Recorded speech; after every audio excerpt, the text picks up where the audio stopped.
March the 7th, 2003. We're in the home of George C. Reimler. Correct. He was born December the 12th, 1925, in Lupus, Missouri, Correct. which makes you about 77 years old. Correct. And I'm Dean Schoengert. I'll be interviewing Mr. Reimler today. What were you doing before you entered the service? I was raised on a farm. I went to high school, Prairie Home, Missouri. Uncle Sam drafted me immediately after I was 18 years old. I entered Jefferson Barracks, Missouri, the 5th day of March, 1944. Going to Jefferson Barracks, and then I went to Camp Roberts, California to take basic training in field artillery. After finishing 16 weeks of basic training, I then went to my first permanent line unit at Fort Sill, Oklahoma, 477th and Field Artillery Observation Battalion, newly formed battalion, and we took training at Sill, school troop for the OCS at Fort Sill. From there, then we went to What's the OCS, sir? Officers Candidate School. That's what I thought. Yeah. I was a field lineman in this unit. A lot of people don't know what our battalion was all about. It was sound and flash communications type thing, and it would detect where the fire was coming from the enemy, so we could then transmit this information to the artillery battalions that would then zero in on the units. And then from there we went on to Fort Hood, Texas for further training, and then from there then we went to Camp Bowie for 2 weeks maneuvers. Camp Bowie we went back to Hood and finished packing up to go overseas, and from there we went on a short vacation. I don't remember how long, I think something like 10 days. We then were ordered to catch a troop train out of Kansas City for Seattle, Washington. And we headed out of there, I think it was March of 1945. We ended up in Schofield Barracks, Hawaii, for further training, and assigned and attached to the 5th Marine Division, taking training, loading, unloading of ducks, LSTs, LSMs, putting down mats or steel mats like they used a lot in World War II for landing strips. And lucky me, World War II was over in August of 1945. So we transferred from Schofield Barracks to the Big Island for cleanup purposes, taking down barbed wire entanglements and filling trenches and foxholes.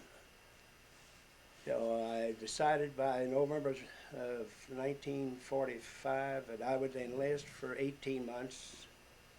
And then doing so, I come home, landing in San Pedro, California in December the 12th of 1945.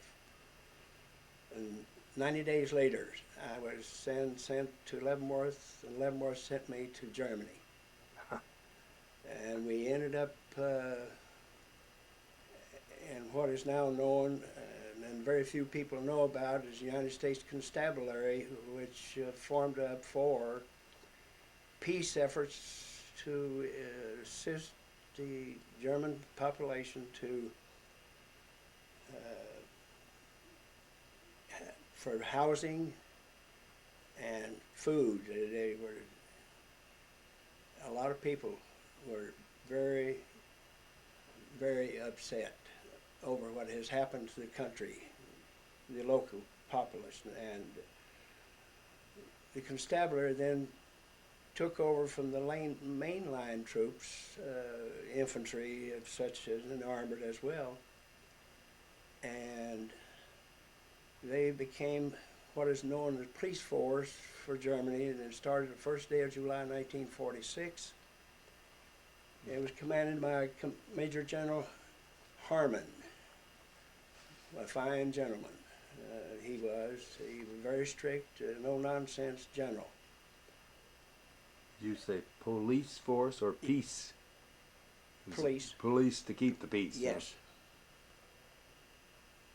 And what kind of area did your unit cover? We had 38,000 troops that covered the U.S. zone. Of course, they had 4 different zones over, as you well know. One was France and England and Russia and the United States. And the constabulary was formed up then 1 July 46, and it remained in force until 31st of December 1952. Of course, I left Germany in 1948 and came back to the States.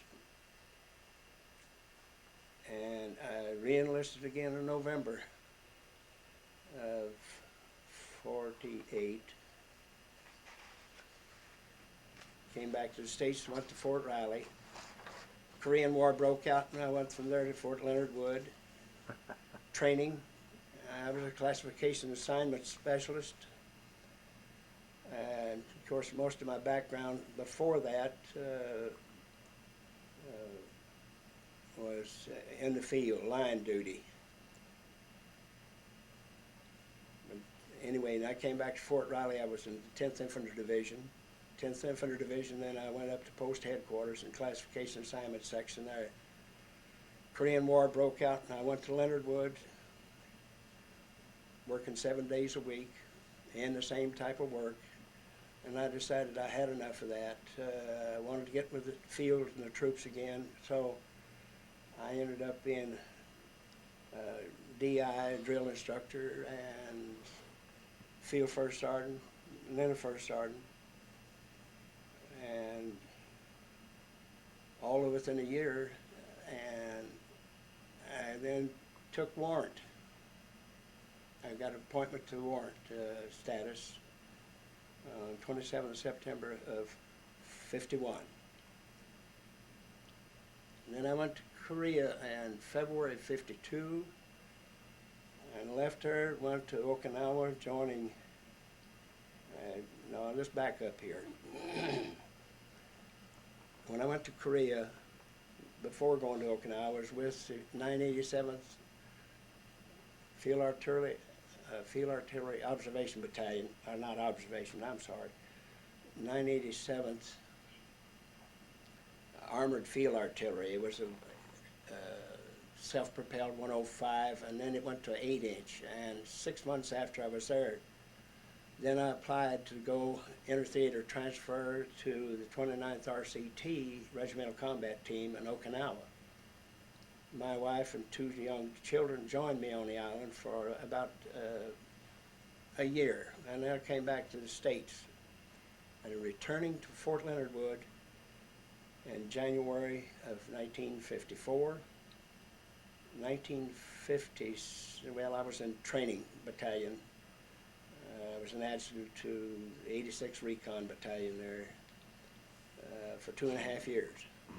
And from there I went and asked my battalion commander if my stabilized tour was just about over, if I couldn't go to the Pentagon and see if I can get assignment to Germany again.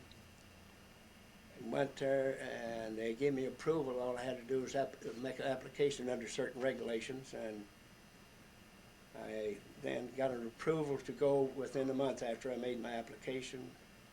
Then in September 1956, we left Leonard Wood after I was there 2.5 years.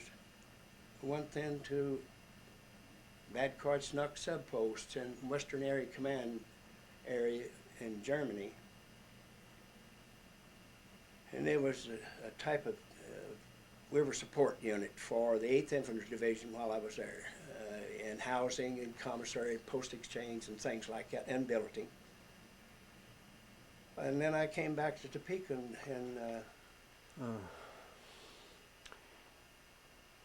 in Germany as a police peacekeeping back earlier. Okay. Do you have any difficult experiences with the language or working with the people of Yeah, Germany? yeah, it wasn't easy, not with the language at all. Trial and error, you might call it, and a lot of motions and signs type thing would help out. And they had some people that could speak English,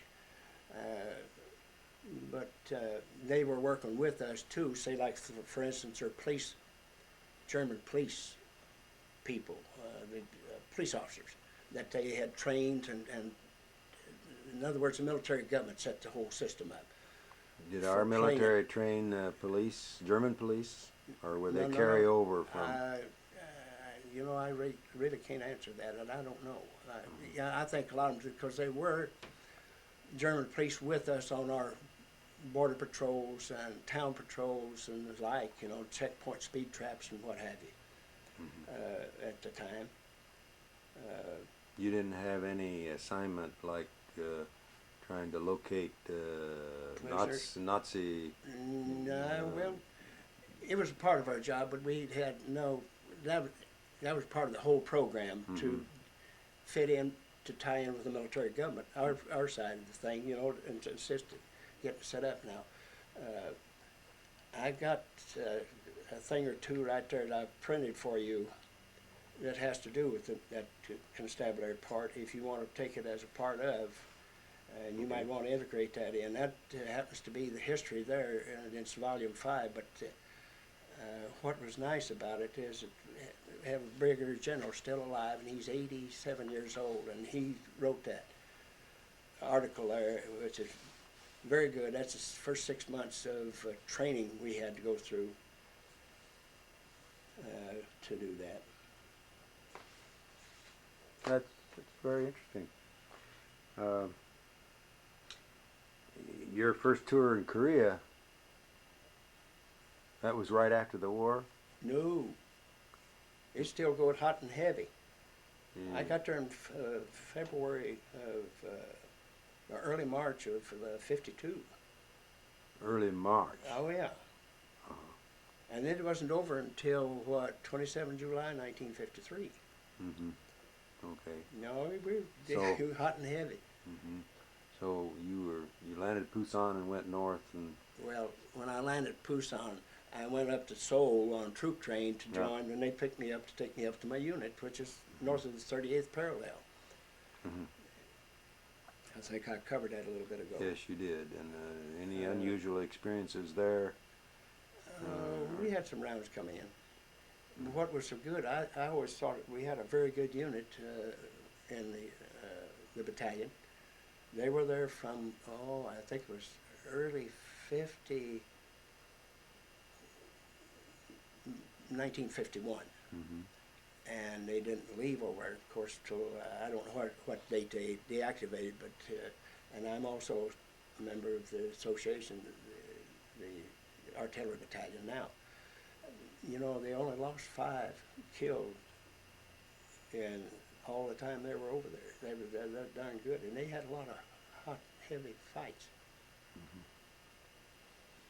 Okay. So now you're on a second tour in Germany, and you finished that up, did you? Yeah, I came back in September of 1960. I ended up had a civilian component duty. I was the adjutant to the Senior Army Advisor's Office in Topeka for the state of Kansas. National Guard, of course. And I stayed there until, of course, training would. We had 17 posts throughout the state.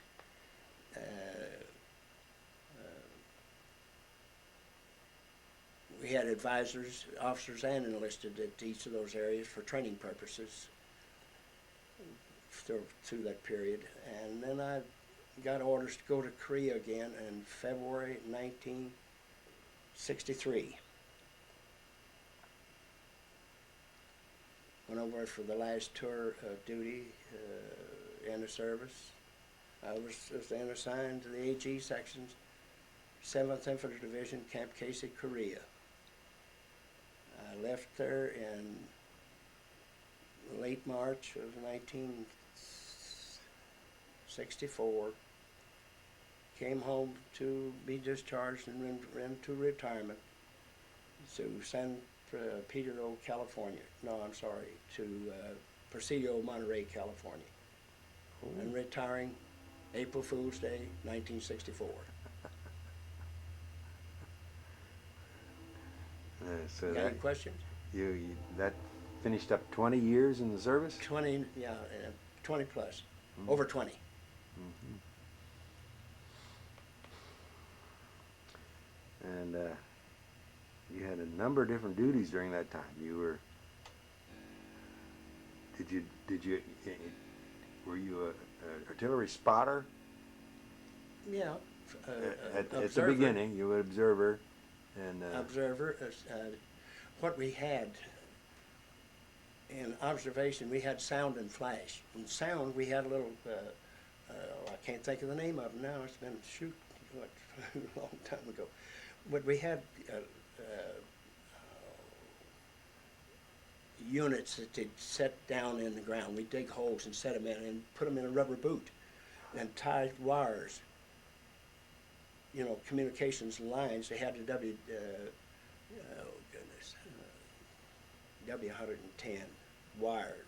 We strung two each, and then they had 6 of those in the battery, scattered out, so they could pinpoint where the sound was coming from, the opposite, the enemy. You know. And after we did that, then we go to observation. The sound was going back to the FDC, Fire Direction Center, and they plotted it as to where this is at, and then they get the same thing from us on our forward observers is what they were. so the flash part was done by the Besides, side. well, what they call a BC scope, battery commander's scope. It's quite an instrument. Could spot it, and then we'd give them the grid coordinates as where we were seeing it from, and they'd plot that to coordinate with the sound, and then they'd give it to higher headquarters, and higher headquarters would give it to the artillery battalion that they wanted to fire on it. You know. How could they get range out of all this? They could get. Oh yeah. Well, they had their maps. Mm-hmm. They know how far out it was, you know. And the range, they could detect that from the sound equipment we had in the ground. After firing started, did you observers have to then give more information? Training purpose, yeah. Follow up, firing, yeah. Mm-hmm. What they would do, they would set off places away from any troops. They'd have electronically controlled to make sound or flash, you see. And then they'd send the artillery unit in on it. And that's where I learned that in basic training in California, too. So, yeah, it was quite an experience. I hope I've given well enough coverage on this. I know I had to back up a couple of times and correct myself. And what did you do after the service then, after your 20 years? I applied, I sent an ad in the Pica paper, my background and my experiences and so on, and they got a hold of my wife and asked for me to send them a resume, and I actually had the job before I got out of the service. Oh. Yeah, with the experience, you know, I didn't have it. I had was requested to send a resume and to come and visit with them on it, the corporation they had.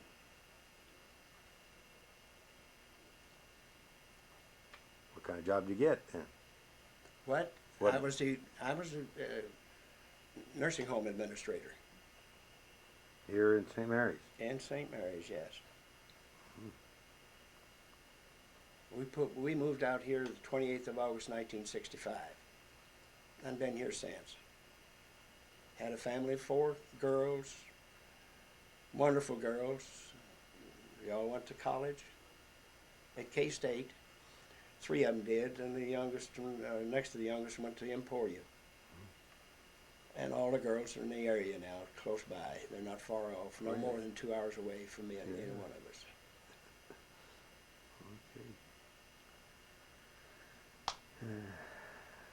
Well, anything else you'd like to share? Any human interest stories? When did you get married along this way? When did I get married? 30th day of June, 1948, in Germany. In Germany. My wife is German. Really? Wonderful. She's a wonderful person. They were she was very disgusted and discouraged and whatnot. She wasn't happy with the country the way it was run and all the lies and everything else. So, yeah, we got married. Never been sorry for it. Well. Yeah. Did you? She still has a brother over there now.